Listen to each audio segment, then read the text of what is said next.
حکیم صاحب، بابا کو تو کچھ نہیں ہوگا نا؟ ایک 20 سال کا دبلا پتلا لڑکا سفید داڑھی والے حکیم صاحب سے بار بار پوچھ رہا تھا، جو اپنے تھیلوں میں سے کوئی دوائی نکال کر پیس رہے تھے۔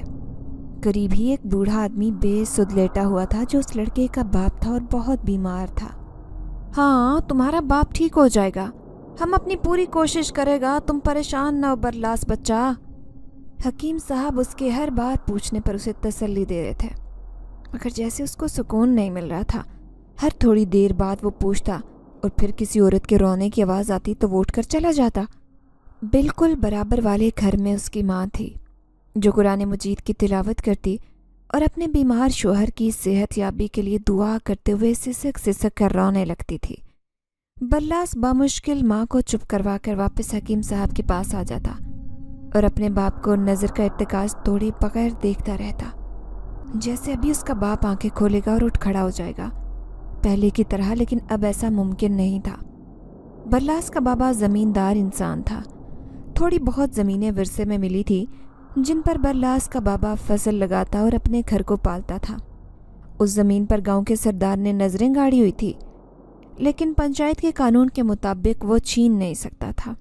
اسی لیے برلاس کے بابا کو ڈراتا دھمکاتا رہتا کہ ڈر کر زمین خود اس سردار کے ہاتھ میں دے دے، لیکن برلاس کا بابا نہیں مانتا تھا۔ جس زمین سے وہ اپنا گھر پال رہا تھا، اسے بیچنے کا تو سوال ہی پیدا نہیں ہوتا تھا۔ برلاس بھی اپنے بابا کے ساتھ زمین پر ہی کام کرتا تھا، جب ایک روز اس کے بابا کو ایک تیر آ کر کمر پر لگا اور وہ گر گئے تھے۔ بابا کا خون بہتا دیکھ کر برلاس گھبرا گیا تھا، فوراً سے انہیں گھر لے آیا۔ بابا کا خون بہت زیادہ بہہ گیا تھا، جس پر اماں کو کپڑا رکھنے کا بھول کر وہ خود حکیم صاحب کو بلانے کے لیے بھاگا۔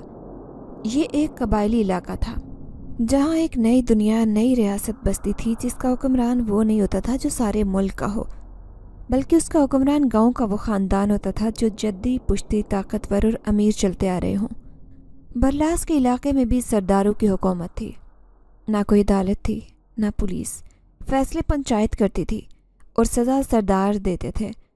پنچایت نے لوگوں کے لیے کچھ قانون بھی بنا رکھے تھے، جس کی پاسداری سرداروں کو بھی کرنی پڑتی، لیکن سردار موقع دیکھ کر قانون کی خلاف ورزی کر جاتے تھے اور ایسے منکر ہوتے کہ ان پر کوئی کارروائی نہیں ہو پاتی۔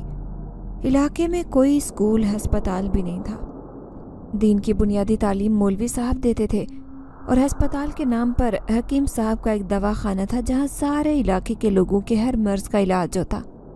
کسی کی قسمت میں صحت لکھی ہوتی تو وہ بچ جاتا، جس کی موت لکھی ہوتی وہ مر جاتا۔ حکیم صاحب کی بیوی دائی تھی اور علاقے کے سارے بچے انہی کے ہاتھوں پیدا ہوتے تھے۔ مختصر اتنا کہ گاؤں میں قانون نام کی کوئی چیز نہیں تھی، صرف سرداروں کا راج چلتا تھا، اور سردار کو وہ زمین چاہیے تھی جو برلاس کے بابا کی تھی۔ وہ زمین بہت زرخیز تھی، اس لیے سردار کی نظر اسی پر تھی۔ سردار نے برلاس کے بابا سے وہ زمین خریدنی چاہی، لیکن نہیں خرید سکا۔ جب گھی سیدھی انگلی سے نہ نکلا تو اس نے انگلی ٹیڑھی کرنے کا سوچ لیا تھا، اور جب برلاس اور اس کے بابا کھیتوں میں کام کر رہے تھے تو سردار نے اپنے ماہر نشانہ باز سے برلاس کے بابا پر تیر کا نشانہ لگوا دیا اور کمر پر اس جگہ لگایا جہاں سے اندر تک جا کر دل میں گھس جائے، اور ہوا بھی یہی۔ تیر دل تک پیوست ہو گیا تھا اور خون بھی بہت بہہ گیا تھا۔ حکیم صاحب پوری کوشش کر رہے تھے، مگر انہیں برلاس کے بابا کے بچنے کی کوئی امید نہیں تھی۔ برلاس خود بھی بہت ڈرا تھا، کیونکہ بابا کے بغیر تو اس نے زندگی کا تصور بھی نہیں کیا تھا، بلکہ بابا تھے تو وہ تھا، ورنہ وہ بہت معصوم اور ڈرپوک تھا جو کسی کا بھی سامنا نہیں کر سکتا تھا۔ وہ آج سے نظریں جمائے بابا کے جاگنے کا منتظر ہی رہا، لیکن وہ نہ جاگا۔ حکیم صاحب کی ساری کوششیں رائیگاں گئیں اور برلاس کا بابا ہمیشہ کے لیے اس دنیا سے چلا گیا۔ برلاس کی تو جیسے دنیا اندھیر ہو گئی۔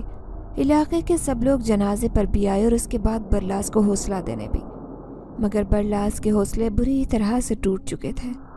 3 دن تک گھر میں لوگوں کا آنا جانا لگا رہا تھا، کھانا بھی چلتا رہا۔ موت کے چوتھے دن پنچایت لگی تو برلاس کو بھی بلایا گیا۔ بولو بچہ، تم نے کسی کو دیکھا تیر چلاتے؟ پنچایت نے سرپنچ نے اس سے جب پوچھا تو اس نے نفی میں سر ہلا دیا۔ نہیں، میں نے کسی کو نہیں دیکھا، لیکن یہ سردار کا کام ہے، وہ میرے بابا کو ڈراتا تھا۔ وہ اندر سے گھبرایا ہوا ضرور تھا، لیکن اپنے بابا کی موت کا بدلہ بھی لینا چاہتا تھا، اور وہ اچھے سے جانتا تھا کہ اس کے باپ کو سردار نے ہی مارا ہے۔ تم اتنی بڑی بات سردار کے بارے میں کیسے کر سکتا ہے بچہ؟ کیا تمہارے پاس کوئی ثبوت ہے؟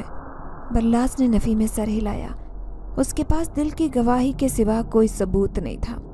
وہ چپ کھڑا رہا جب سردار کی آواز آئی، لیکن ہمارے پاس ثبوت ہے سرپنچ۔ ہم اپنے لوگوں کو مارنے والا آدمی نہیں ہے، بلکہ یہ ناہجار اکرام ہے جو پانی کے مسئلے پر ذرا سا لڑا اور اتنی سی بات پر بندہ مار دیا۔ سردار نے اپنے ساتھ اکرام کو لایا تھا، جس سے برلاس کے بابا کا جھگڑا ہوا تھا۔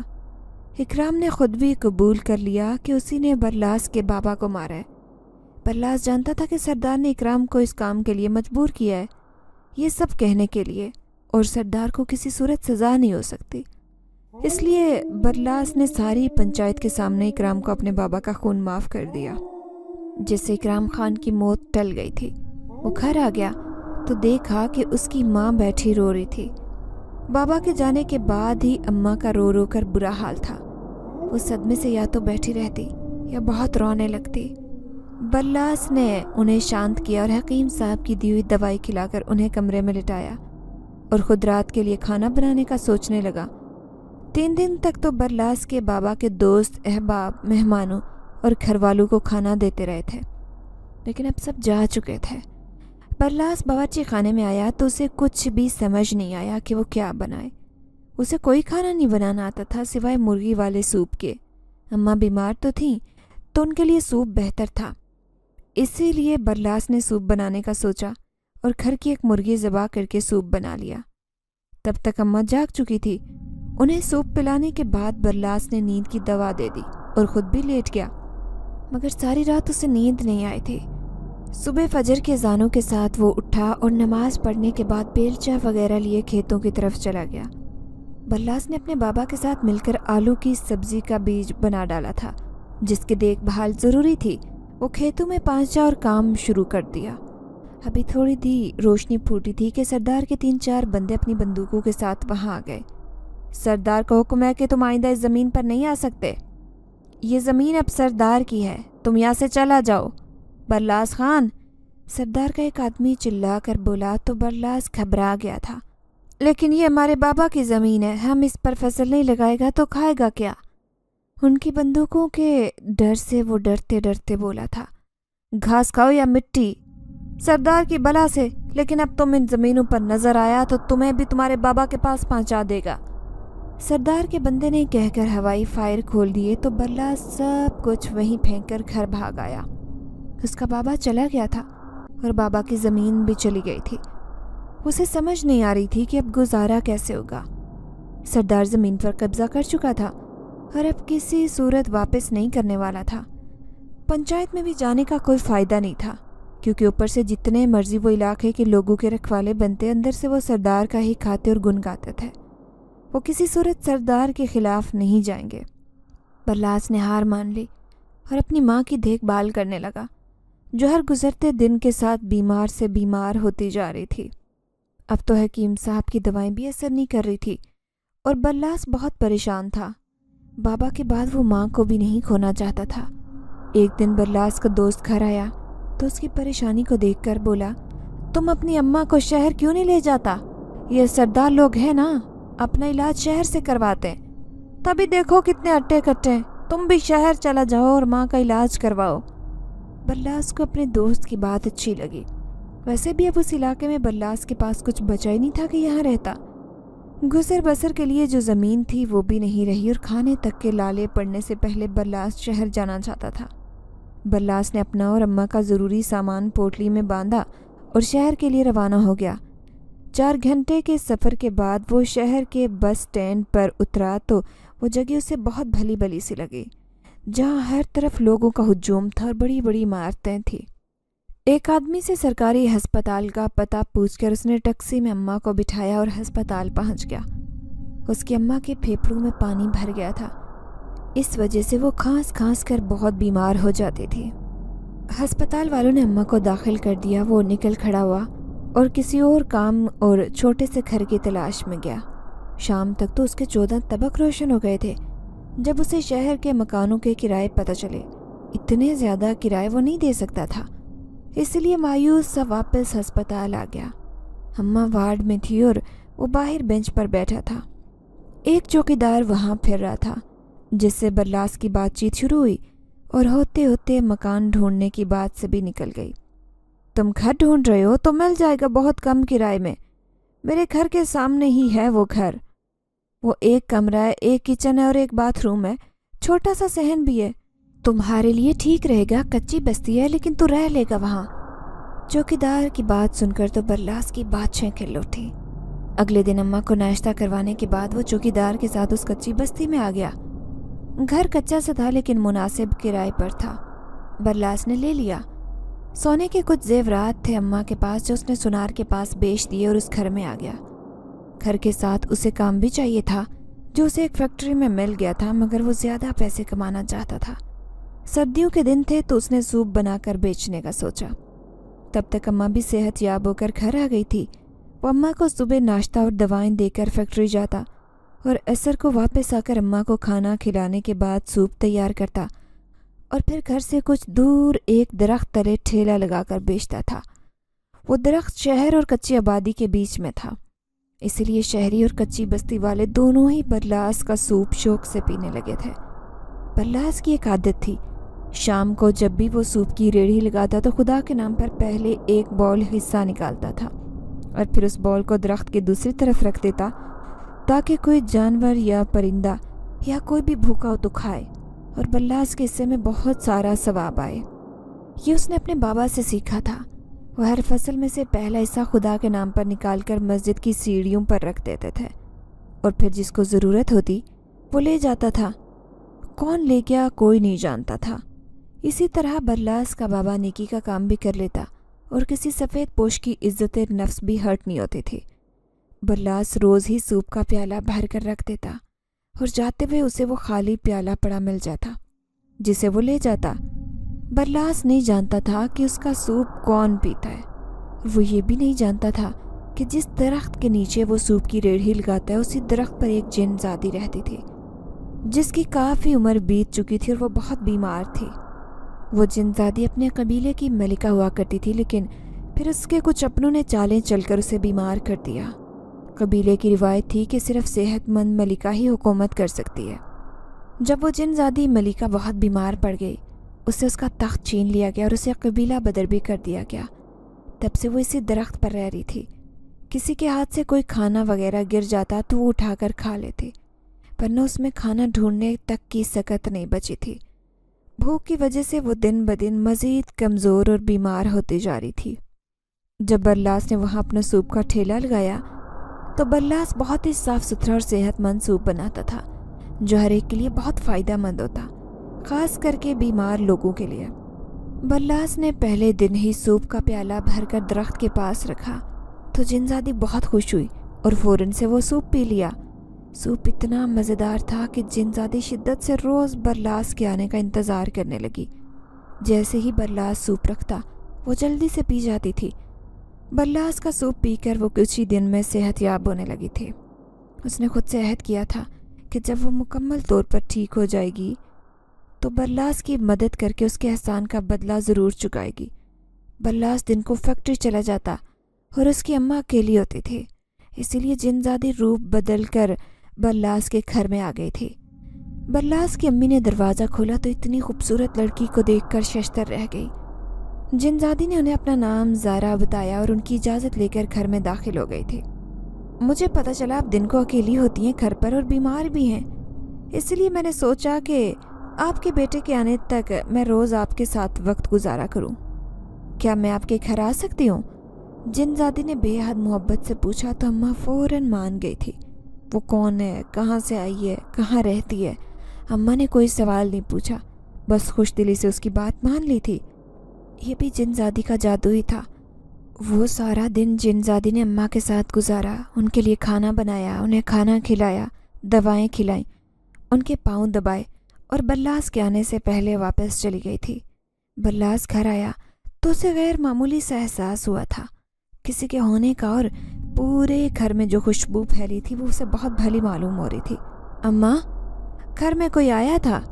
उसने अम्मा से पूछा, जो बाकी दिनों की निस्बत बहुत अच्छी लग रही थी आज। उनके बालों में तेल डालकर कंघी की गई थी और हाथों पैरों पर अर्क भी लगी हुई थी। हाँ, वो लड़की आया था बरलास खाना, वो इतना खूबसूरत लड़की था, मैं तो उसे देखता रह गया। उसने कहा वो रोज़ मेरा खिदमत के वास्ते आएगा।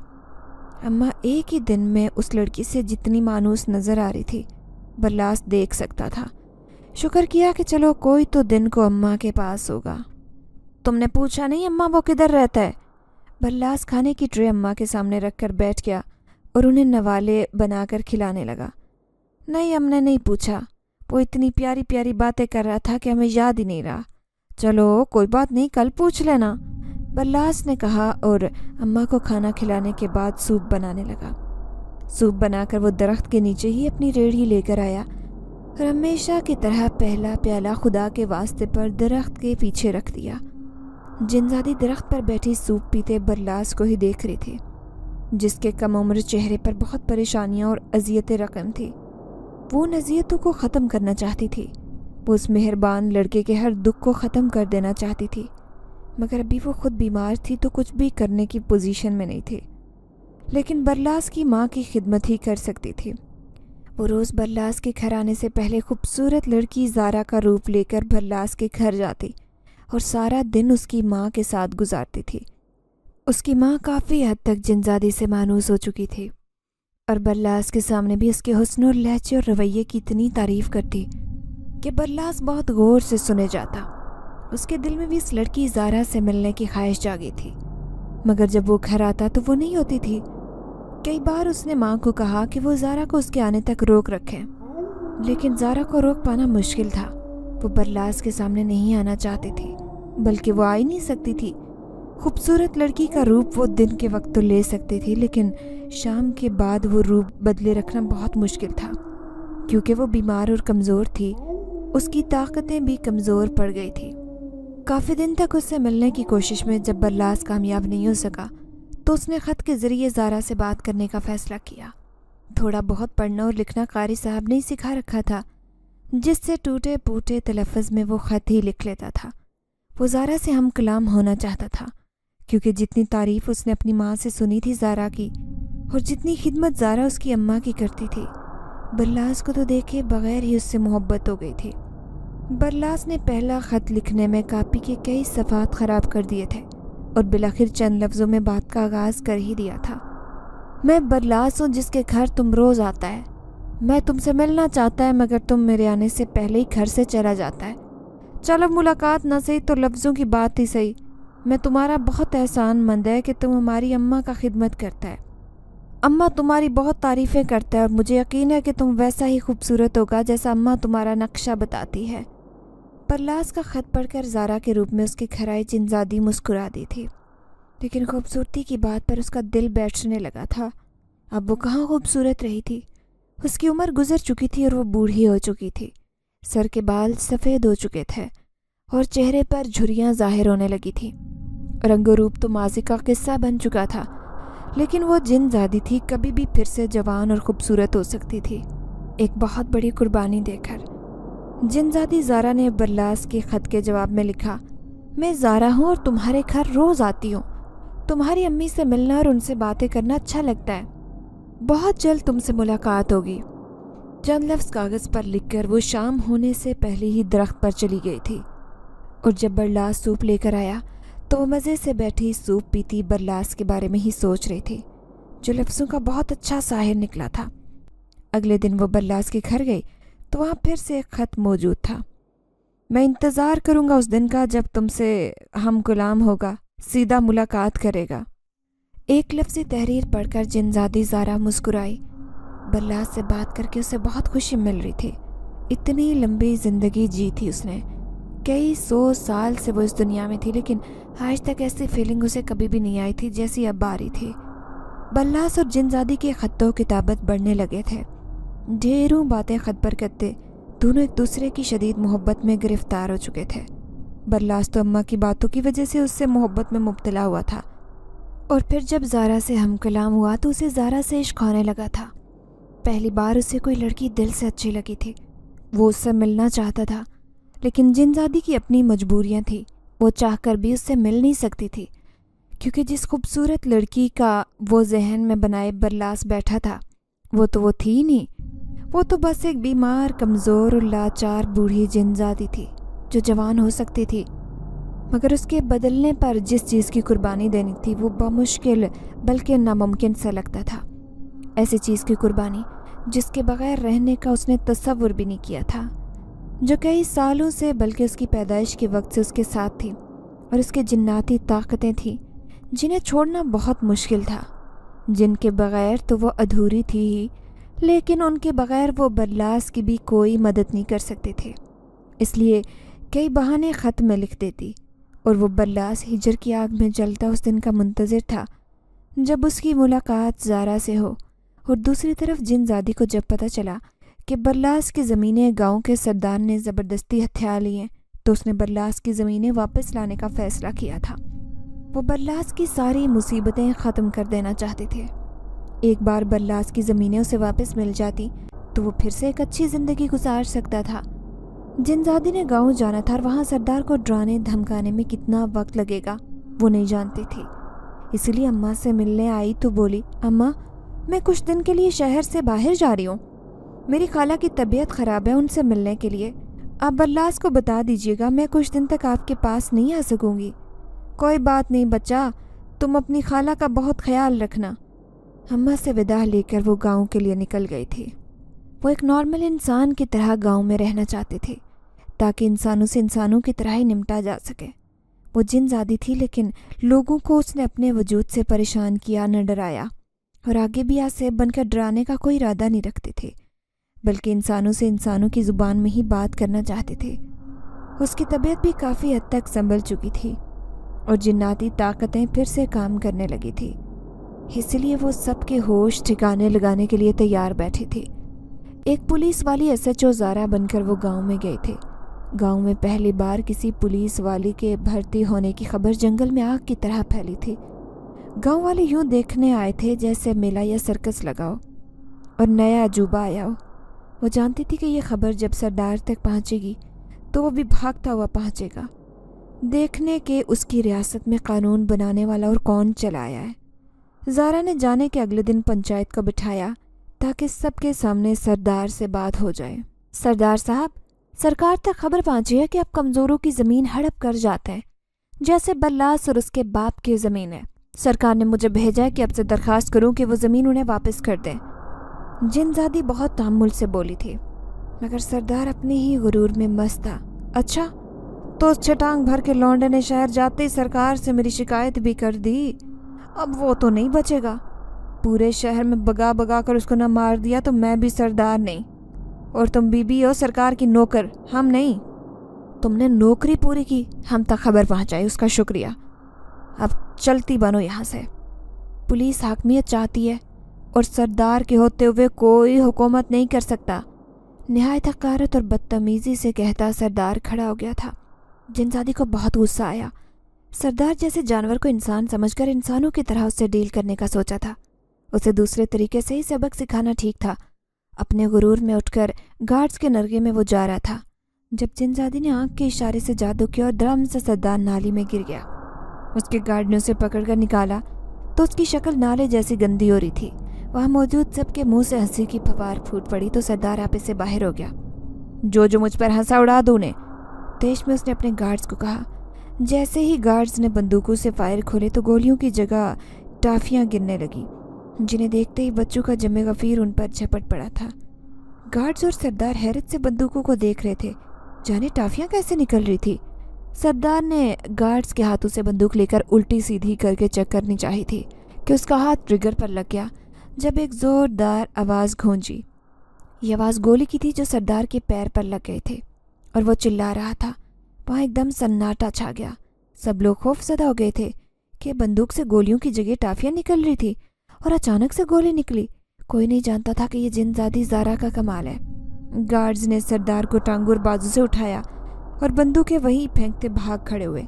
وہاں موجود لوگ بھی بے حد خوف زدہ ہو گئے تھے اور گھروں کو دوڑے تھے۔ زارا نے مسکراتے ہوئے سر جھٹکا اور اس ٹوٹے پھوٹے تھانے میں آ گئی جو تھانہ کم اور جھونپڑی زیادہ تھی۔ وہاں بیٹھی وہ آگے کا لائے عمل تیار کر رہی تھی۔ इंसानों की तरह तो बात कर ली थी, अब वो जिनज़ादी बनकर बात करना चाहती थी। रात ढलने लगी तो उसने बरलास के बाबा का रूप धारा और खेतों की तरफ चली गई, जहाँ सरदार के बंदे रात को पानी वगैरह लगाने का काम करते हैं। हमारा ज़मीन पर कब्जा किया है, तुम्हारा सरदार को हम नहीं छोड़ेगा। काम करने वालों की तो फटी पड़ी थी। एक मरे हुए शख्स को सामने हवा में मुअल्लिक देखकर ऊपर से आवाज़ भी ज़ारा ने इतनी डरावनी कर दी थी कि सबकी सीटी गुम हो गई। एक दूसरे पर भागते चढ़ते वहाँ से रफू चक्कर हो गए। ज़ारा का काम आज मुकम्मल हो गया था और बहुत मज़ा आया उसे ये सब करके। वापस वो थाने में आ गई और शिद्दत से बरलास के सूप को मिस कर रही थी। वो देखना चाहती थी कि जिस दिन बरलास को उसकी ज़मीन वापस मिलेगी वो कितना खुश होगा। दूसरी तरफ काम वाले दौड़ते भागते सरदार के पास गए, जो पैर पर गोली लगने से ही अधमरा हो गया था। और जब उसने बरलास के बाबा की रूह वाली बात सुनी तो उसकी तो रूह फना हो गई। दिन को भी इतना अजीब वाक़या हुआ था और रात को रूह नज़र आई तो अपने आदमियों से ज़्यादा वो खुद खौफज़दा हो गया था। अगली सुबह सरदार ने सारे गांव को जमा किया और रात वाले वाक़े का पूछा कि किसने ये बेहुदा मजाक किया है, लेकिन कोई भी इस बारे में नहीं जानता था। जबकि बरलास के बाबा की रूह का सुनकर सबको सांप सूंघ गया। सभी बहुत डर गए थे। सरदार को बरलास की ज़मीन वापस करने के लिए कहा, लेकिन सरदार भी अपने नाम का था। जब तक उसको मौत ना आती उसे सुकून नहीं आने वाला था। वो अपनी ज़ात से भी किसी को सुकून नहीं देने वाला था। मैं इस गांव का सरदार हूँ, सब मेरा है। कोई भी रूह मुझे डरा कर मेरा कुछ नहीं बिगाड़ सकती। और सरदार ने इतना ही कहा था कि एक दिन काफूर की खुशबू वहाँ हर तरफ फैल गई। फिर जैसे अगरबत्तियाँ भी जल उठी, ऐसी महक आने लगी जैसे मैयत से आती है। फिर एक सफ़ेद कफन उड़ता हुआ सरदार के गिर्द लिपटता चला गया। अगले लम्हे यूँ महसूस हुआ जैसे सरदार के जनाजे का समा हो रहा है। लोगों की तो चीखें निकल गई। सरदार के आदमी उसे छोड़कर भाग निकले। व्हील चेयर पर वह अकेला बैठा खौफ से सफ़ेद पड़ गया। जब उसकी व्हील चेयर एकदम हवा में बुलंद हुई और फिर एक खौफनाक आवाज़ गूंजी, बरलास को उसकी ज़मीन वापस कर दो वरना हम तुमको मार डालेगा। ये भयानक आवाज़ सुनकर सरदार के चिरागों में रही सही रोशनी भी गुल हो गई। वो होशो खिर्द से बेगाना हो गया। बेहोश होकर ज़मीन पर गिरा तो ज़ारा ने उसे व्हील चेयर पर बिठाया और धकेलती हुई उसकी हवेली में जाकर उसे और उसके डरपोक आदमी के हवाले किया।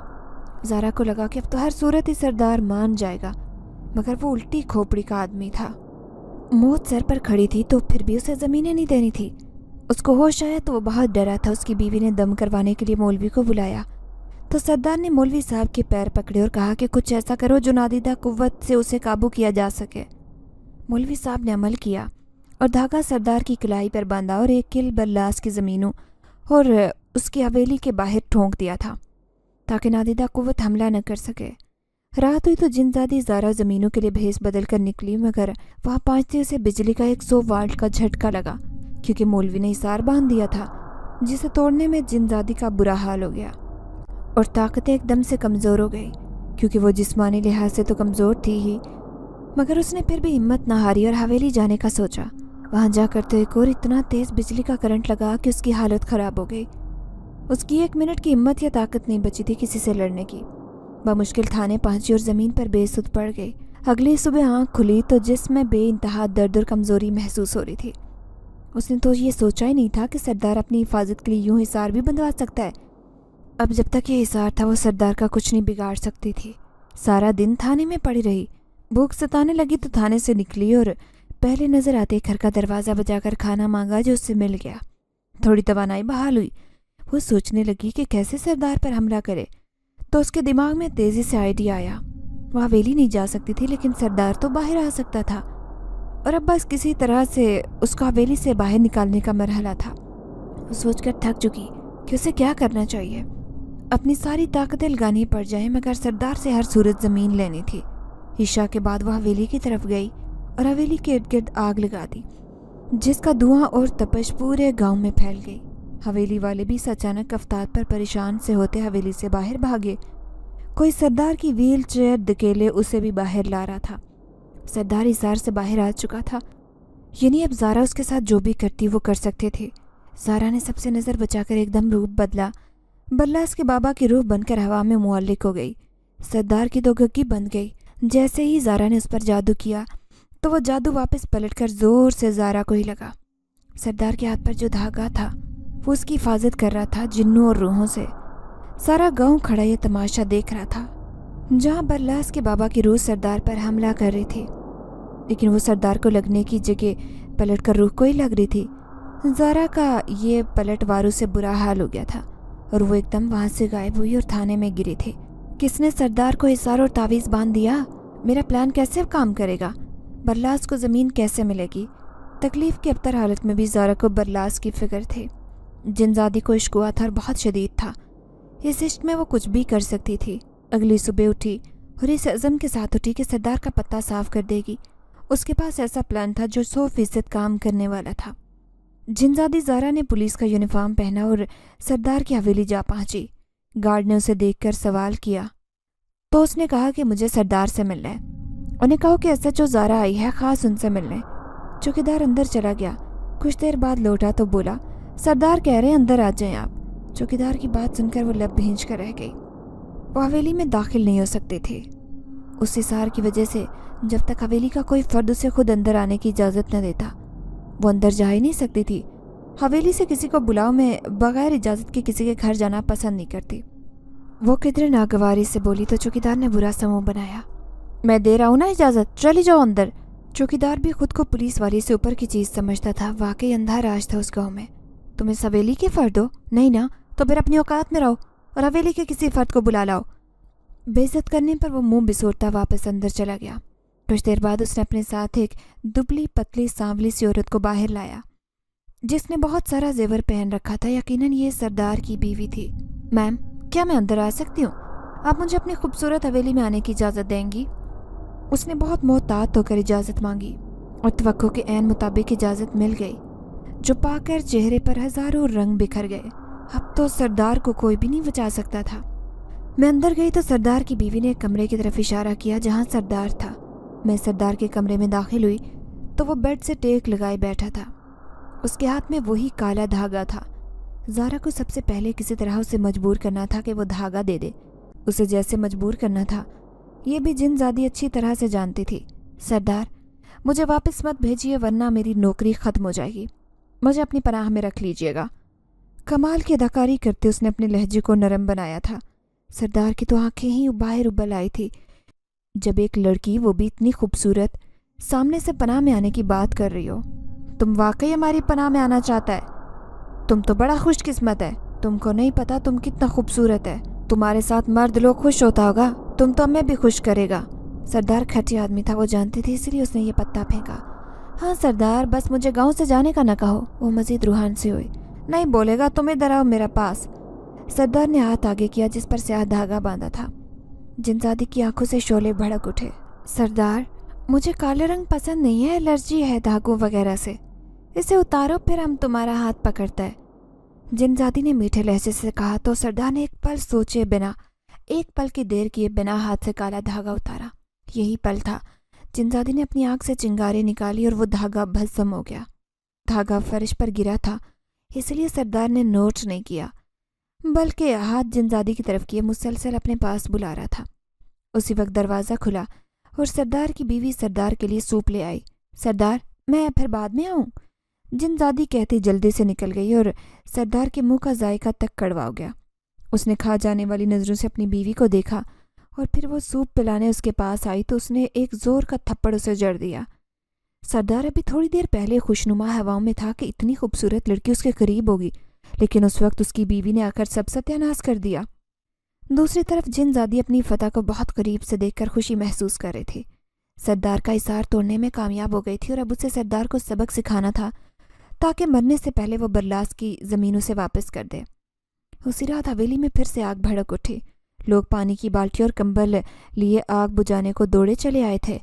आग ज़्यादा भड़क उठी तो सरदार के गार्ड्स ने मुश्किल से सरदार के ख़ानदान को बचाकर बाहर निकाला। कुछ गार्ड्स सरदार को चारपाई से उठाए आग से निकाल रहे थे। सरदार के पांव पर गोली क्या लगी थी, वो तो नखरीली लड़कियों की तरह बिस्तर से उठ ही नहीं रहा था। सब लोग हवेली के बाहर खड़े थे। आग बुझाने की कोशिश की गई, लेकिन आग मजीद भड़कती चली गई थी। देखते ही देखते पूरी हवेली जलकर राख हो गई। सरदार की तो फरियाद ही नहीं ख़त्म हो रही थी कि वो बर्बाद हो चुका है, उसकी हवेली जल चुकी है। हवेली जलकर राख हुई तो अब सरदार की बारी थी। एक सरदार को सज़ा मिल जाती है, उसका अंजाम इबरतनाक होता, तो गांव के दूसरे चंद ताकतवर आदमी भी खुद ही सुधर जाते। जिनज़ादी सबको सुधरने का मौका देना चाहती थी। جلتی حویلی کا لوگ تماشا دیکھ رہے تھے جب اچانک سے آندھی شروع ہو گئی۔ اگلے لمحے فضا میں ایک سایہ نمودار ہوا۔ لوگوں کے الگ سے چیخیں نکلی کیونکہ وہ سایہ بلاس کے بابا کا تھا۔ اس سایہ نے سردار کو چارپائی سمیت ہوا میں اٹھا لیا۔ کیا سردار، تم کو ہم نے سمجھایا بھی تھا کہ ادھر سے جا، میرا بچہ کا زمین واپس کر دے، مگر تو نہیں مانا۔ اب اسی زمین کے کونے میں دفناؤں گا تجھے۔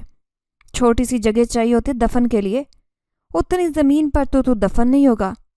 ایک بھاری آواز فضا میں گونج کر رہ گئی۔ لوگوں کے خوف کے مارے دل بند تھے۔ جب سے سردار صاحب کو مولوی صاحب نے حصار میں باندھا تھا، سب سمجھے تھے کہ برلاس کی بابا کی روح واپس نہیں آئے گی، لیکن وہ پھر حصار کو توڑتے ہوئے آ گئی تھی۔ سردار کے منہ سے تمہارے خوف کے کچھ نکل ہی نہیں رہا تھا، بلکہ وہ ہاتھ جوڑے بس روتا چلا جا رہا تھا۔ وہ روتے ہوئے اتنا مضحکہ خیز لگ رہا تھا کہ روح بنی جنزادی کو کئی بار بے حد ہنسی آئی تھی۔ اے روح، چھوڑ دے سردار کو اور واپس چلی جا، یہ دنیا آگ تیرے لیے نہیں ہے۔ منہ ہی منہ میں کچھ پڑھتے مولوی صاحب آگے بڑھے تھے۔ چلا جائے گا مولوی صاحب، لیکن اس سردار کو ساتھ لے جائے گا، یہ دنیا اس کے لیے بھی نہیں ہے، سب کو پریشان کیا ہوا اس نے، اب وقت سزا بھگتے گا۔ جنزادی نے سردار کو ایک جھٹکے سے چارپائی سے اٹھایا اور ہوا میں چھوڑ دیا۔ سردار کی چارپائی اور خود سردار ہوا میں ہلکورے لے رہے تھے۔ جب جنزادی نے زور سے چارپائی کو پٹکا تو وہ چلا کر رہ گیا۔ ایک روح کو اتنا حق نہیں کہ وہ دوسری روح کے ساتھ سزا یا جزا کا فیصلہ کرے، یہ آسمان والے کا حق ہے، اس کا حق واپس کر دو اور تم بھی واپس چلا جاؤ بچہ، مولوی صاحب نے کہتے زوردار پھونک پڑ کر روح پر ماری۔ جنزادی کو جھٹکا لگا اور جسم میں اتنی تکلیف اٹھی کہ وہ چیخنے لگی۔ سردار بھی چھوٹ کر نیچے گرا جہاں لوگوں نے اسے کیچ کر لیا تھا۔ مولوی صاحب سردار کو پھر سے دھاگا باندھنے والے تھے کہ جنزادی نے سنبھل کر مولوی کو دیکھا اور دھاگا باندھنے سے پہلے سردار کو پھر سے ہوا میں اڑا دیا۔ نا مولوی، آج تم اسے ایسے نہیں بچا سکے گا، اس کا مرنا تو آج طے ہے، یہ مرے گا تو میرا بچہ کو اس کا زمین ملے گا، سارا گاؤں سکون میں ہوگا پھر، جنزادی نے بھاری آواز میں کہا۔ گاؤں کے لوگوں کے چہروں سے خوف کا اثر کسی حد تک زائل ہونے لگا تھا۔ وہ سمجھ چکے تھے کہ وہ روح صرف سردار کو سبق سکھانے آئی ہے اور کسی کو نقصان نہیں پہنچائے گی، اسی لیے وہ بھی روح کے ساتھ کھڑے ہو گئے۔ انہیں بھی سردار سے چھٹکارا چاہیے تھا۔ یہ سب تمہارا ساتھ ہے بچہ، اس انسان نے واقعی بہت ظلم کیا، ہر ظالم کا عبرتناک وقت آتا ہے، اس کا بھی آ گیا ہے، اس کے حساب کا وقت آ گیا ہے۔ سب کی رائے سے گاؤں کا ایک بوڑھا آگے بڑھا اور روح کو مخاطب کیا۔ کیا کرتا ہے؟ تم جیسا بھی ہے گاؤں کا سردار ہے اور انسان بھی ہے، ہمیں انسان سمجھ کر اسے بچانا چاہیے۔ مولوی صاحب انسانیت کو بچانے والے آدمی تھے اور آخری وقت تک توبہ کے بھی قائل تھے، لیکن سردار توبہ کرنے کو بھی تیار نہیں تھا۔ ہم سب بھی تو انسان ہی ہے، کبھی اس نے ہمارا سوچا؟ ہمارا خون تو یہ ظالم انسان پی گیا، اب اس کو ہو گیا، اس کے ساتھ اس کا انجام وہی ہوگا، مکافات عمل ہوگا۔ بوڑھے پر مولوی کی بات کا کوئی اثر نہیں ہوا۔ مولوی برلاس کے بابا کی روح کو سکون دینے اور سردار کو بچانے کے لیے کچھ پڑھتا پھونکتا جا رہا تھا، جس سے جنزادی کمزور پڑتی جا رہی تھی، اور اس سے پہلے وہ بری طرح سے کمزور ہو کر سیدھا زمین پر گرتی، اس نے سردار کو حویلی کی جلتی ہوئی آگ میں پھینک دیا۔ سردار کی بیوی کی ایک چیخ سے گونجی اور پھر سناٹا چھا گیا۔ جنزادی بھی فوراً وہاں سے غائب ہو گئی تھی، ورنہ مولوی سچ میں اسے عالم ارواح ہی پہنچا دیتا۔ وہ تھانے میں گری تو اس کی حالت بہت خراب ہو رہی تھی۔ برلاس کے حق کی جنگ تو اس نے لڑ لی تھی، مگر بہت نقصان اٹھایا تھا، بہت تکلیفوں کا سامنا کیا۔ اگلے دن وہ ذرا ٹھیک ہوئی تو شہر واپس آ گئی تھی، جہاں برلاس کا سوپ پی کر وہ خود کو پھر سے توانا کر چکی تھی۔ برلاس کو گاؤں سے سردار کی موت کی خبر آ چکی تھی، اور ساری کہانی سن کر تو اسے اپنے کانوں پر یقین نہیں آیا۔ اسے اپنے بابا پر بہت پیار آیا جو مرنے کے بعد بھی اس کے ساتھ تھا۔ برلاس کو اس کی زمین مل گئی تھی، مگر وہ گاؤں میں رہنا ہی نہیں چاہتا تھا، اسی لیے سرپنچ کے بیٹے کو زمین سال کے ٹھیکے پر کاشت کے لیے دی اور ایڈوانس رقم لے کر شہر چلا گیا۔ ایک اچھے صاف ستھرے علاقے میں گھر لے کر اپنا چھوٹا سا سیٹ اپ بھی بنا لیا تھا، جس پر وہ سوپ بیچا کرتا تھا۔ گاؤں والے اس کی ہر مہینے خبر رکھنے لگے تھے کہ کہیں مبادا اس کا بابا پھر سے روح بن کر نہ آ جاتا۔ دوسری طرف جنزادی نے اپنی ساری طاقتیں قربان کر کے جوان اور خوبصورت انسانی لڑکی بننے کا سوچ لیا تھا۔ وہ باقی کی زندگی برلاس کے ساتھ گزارنا چاہتی تھی، اس لیے اس نے اتنی بڑی قربانی دے دی۔ اس نے اپنی ساری طاقتیں قربان کر دی اور خوبصورت لڑکی زارا بن کر برلاس کے گھر آ گئی تھی، جہاں برلاس اسے دیکھ کر ششدر رہ گیا۔ وہ تھی ہی اتنی خوبصورت، اور پھر برلاس نے ایک ہی لمحے میں اس سے شادی کرنے کا فیصلہ بھی کر لیا تھا۔ برلاس کی اماں کو تو کوئی اعتراض نہیں تھا۔ زارا نے خود کو یتیم اور لاوارث ظاہر کیا، جو ایک گھر میں کام کر کے اپنا پیٹ پال رہی تھی۔ بس ایک دور کی خالہ کا بتایا، لیکن وہ بھی اس کی شادی میں دلچسپی نہیں رکھتی تھی، اس لیے اس کی طرف سے شادی میں کوئی بھی نہیں آیا تھا۔ گاؤں کے لوگ جب شادی پر آئے تو زارا کو لگا کہ وہ اسے پہچان جائیں گے، مگر زارا نامی پولیس والی کو وہ بھول چکے تھے، اور یہ اپنی طاقتیں کھونے سے پہلے اس نے کیا تھا کہ زارا کے متعلق سب کی یادداشت مٹا دی تھی۔ جن والی زندگی چھوڑ کر اس نے انسانوں والی زندگی کا انتخاب کیا اور برلاس کے ہم قدم چلی ہمیشہ۔ برلاس کی چھوٹی سی دکان اگلے 2 سالوں میں ایک بڑا سا سوپ پارلر بن چکی تھی، اور بے شک ہر کامیاب مرد کے پیچھے اس کی عورت کا ہی ہاتھ ہوتا ہے۔